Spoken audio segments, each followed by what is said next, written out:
ఎందుకు ఏమిటి ఎలా అని మాత్రం అడగకండి. ప్రస్తుతానికి నియోజకవర్గాల పునర్విభజన జరుగుతుందన్న వార్త దేశంలో హాట్ టాపిక్గా మారింది. డ్రాఫ్ట్ తయారైందా, బిల్ ఎప్పుడు పెడుతున్నారు, రాజ్యాంగ సవరణ చేయక తప్పదా, ఎప్పుడు చట్టం అమల్లోకి వస్తుంది అని కూడా ప్రశ్నించకండి. ఎందుకు ఏమిటి ఎలా ఇవి మాత్రం అలాగే ఉండిపోయాయి. ఇప్పటికిప్పుడు మన దగ్గరున్న సమాచారాన్ని చూస్తే నియోజకవర్గాల పునర్విభజన ఖాయంగా కనిపిస్తోంది. జనాభా లెక్కలు తీయకుండానే డీలిమిటేషన్ ఎలా సాధ్యమనే డౌట్ మీకు రావచ్చు.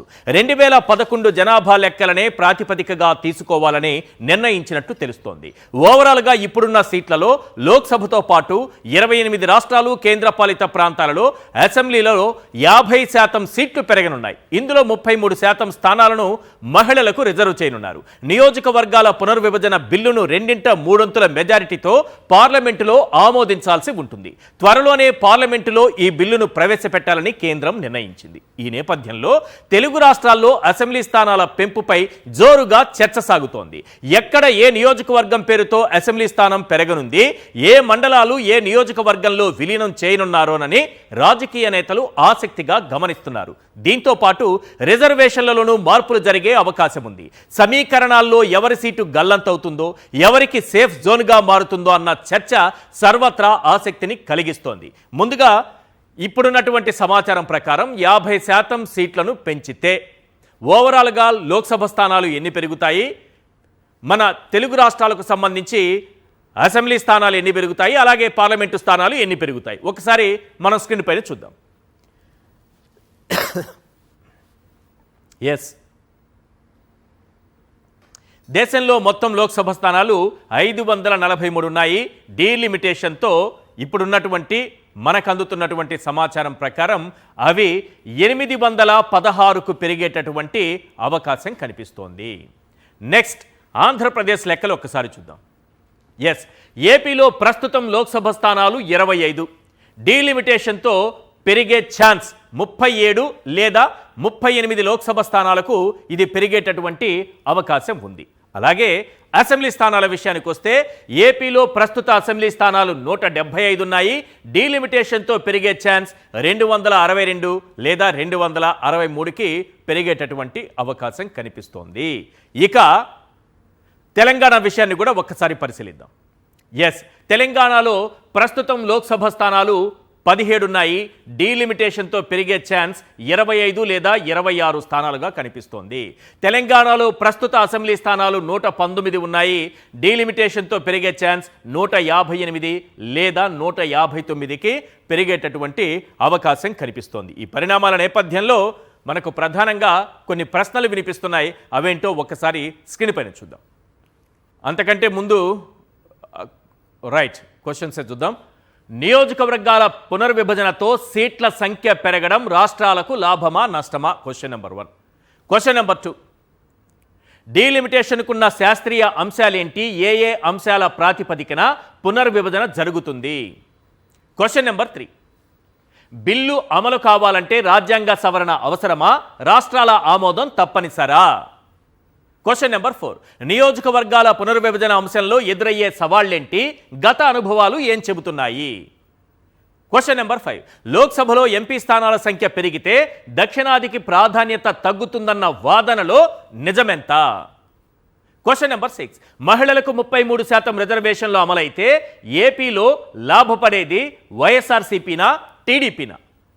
క్వశ్చన్ నెంబర్ 7, ఏపీలో కూటమి భాగస్వామ్య పక్షాలకు సీట్ల పంపకం ప్రహసనంగా మారుతుందా?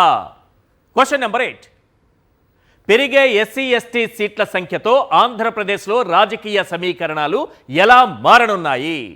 క్వశ్చన్ నెంబర్ 9, రాష్ట్ర విభజన చట్టంలో ఉన్నప్పటికీ ఏపీ తెలంగాణలో నియోజకవర్గాల పునర్విభజన ఎందుకు జరగలేదు? క్వశ్చన్ నెంబర్ 10, సీట్ల పెంపు పార్టీలకే ప్రయోజనమా, పరిపాలనా సౌలభ్యంగా మారుతుందా? ఇవి ప్రధానంగా వినిపిస్తున్నటువంటి ప్రశ్నలు. అయితే దీనిపైన ఇప్పటికీ ఎవరూ పెద్దగా స్పందించకపోయినప్పటికీ కొద్దిసేపటి క్రితమే వైఎస్ఆర్సీపీ అధినేత జగన్మోహన్ రెడ్డి గారు స్పందించారు. నియోజకవర్గాల పునర్విభజనను స్వాగతిస్తున్నామని ఆయన సంతోషం వ్యక్తం చేశారు. అదే సమయంలో కార్యకర్తలలో లీడర్షిప్ క్వాలిటీస్ కూడా పెరగబోతున్నాయనే మాటను కూడా ఆయన నోటి నుంచి వినడం జరిగింది. రైట్, ఓవరాల్గా జగన్మోహన్ రెడ్డి గారు ఈ అంశానికి సంబంధించి ఏం మాట్లాడారో ఒక్కసారి విందాం. ఇంకొక శుభవార్త ఏమిటి అని అంటే రాష్ట్రంలో సీట్లు కూడా పెరుగుతున్నాయి. 175 కాస్త 263 స్థానాలకు ఏకంగా 50% పెంచి 263 స్థానాలకు పోతున్నాం. పార్లమెంటు స్థానాలు కూడా 25 నుంచి ఏకంగా 38 స్థానాలకు పార్లమెంటు స్థానాలు కూడా పెరుగుతూ ఉన్నాయి. ఎస్సీ ఎస్టీ రిజర్వ్డ్ సీట్లు కూడా 50% పెరుగుతున్నాయి. మహిళలకు 33% పూర్తిగా ఒక చట్టం ప్రకారం ఒక హక్కుగా ఈరోజు మహిళలకు 88 అసెంబ్లీలో 88 సీట్లు, పార్లమెంట్లో 13 సీట్లు ఈరోజు మహిళలకే ఈరోజు అందుబాటులోకి వచ్చే కార్యక్రమం జరుగుతూ ఉంది. ఇది నిజంగా మహిళా అభ్యున్నతికి మనము ఆ టైంలో మన గవర్నమెంట్ ఉన్నప్పుడు మనం ఏకంగా చట్టం చేసి 50% రిజర్వేషన్లు మహిళలకు లోకల్ బాడీస్లోను, మహిళలకు నామినేటెడ్ పదవుల్లోనూ, మహిళలకు నామినేషన్ మీద ఇచ్చే కాంట్రాక్టుల్లోనూ, టెంపుల్ కమిటీస్లోనూ మహిళలకు ఏకంగా చట్టం చేసి 50% మనం రిజర్వేషన్లు కల్పించిన దానికి ఒక అడుగు ముందుకు వేస్తూ మహిళలకు 33% రిజర్వేషన్స్ ఇస్తూ ఏకంగా ఈరోజు 2029లో మహిళలకు మరిన్ని సీట్లు, మరింత ఎంపవర్మెంటు మహిళలకు కూడా జరగబోతా ఉంది. ఈసారి సీట్లు ఇంతగా పెరుగుతూ ఉన్న నేపథ్యంలో కార్యకర్తల్లో నుంచి ఇంకా లీడర్షిప్ ఇంకా పెరుగుతుంది. ఇది మాత్రం అందరికీ చెప్తా ఉన్నా. కార్యకర్తల్లో ఎవరైతే పటిమ చూపించగలుగుతారో, ఎవరైతే అడుగులు వేయడానికి సిద్ధపడతారో, ఎవరైతే నాయకత్వ పటిమను గట్టిగా చూపించగలుగుతారో అందరికీ కూడా జగన్ న్యాయం చేస్తాడని చెప్పి సందర్భంగా చెప్తాను. ఈసారి జగన్ 2.0లో మాత్రం ప్రతి కార్యకర్తకు చెప్తా ఉన్నాను.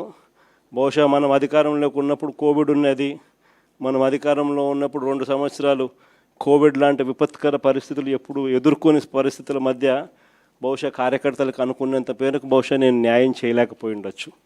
పాలన మీద ఎక్కువ ధ్యాస పెట్టాల్సి వచ్చింది, బట్టల మీద ఎక్కువ ధ్యాస పెట్టాల్సి వచ్చింది, కాబట్టి బహుశా అంత ఎక్కువగా చేయలేకపోయి ఉండొచ్చు. కానీ జగన్ 2.0లో మీ అందరికీ కూడా భరోసా ఇస్తా ఉన్నా. జగన్ 2.0లో ప్రజలకు మంచి చేయడమే కాకుండా కార్యకర్తలకు మంచి జరుగుతుంది అని ఖచ్చితంగా చెప్తా ఉన్నా. ప్రజలకు జరిగే మంచి కూడా కార్యకర్తల ద్వారా మీ ద్వారానే జరిగించే కార్యక్రమం కూడా జరుగుతుందని కూడా చెప్తాను. కాబట్టి ఖచ్చితంగా రాబోయేది మంచి రోజులు. చూస్తా కన్ను మూసుకొని కన్ను తెరిచేసరికి 2 ఏళ్ళు అయిపోయింది. ఇక మిగిలిండేది కేవలం 3 సంవత్సరాలు.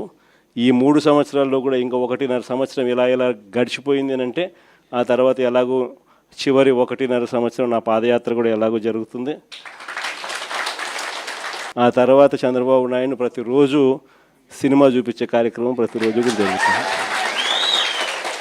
కాబట్టి చంద్రబాబు నాయుడు గారు చేసే ఈ రెడ్ బుక్ పాలనైనా, చంద్రబాబు నాయుడు చేసే ఈ అన్యాయాలైనా ఇక టైం దగ్గరకు వచ్చింది. ఆయన గురించి ఇక భయపడాల్సిన అవసరం లేదు.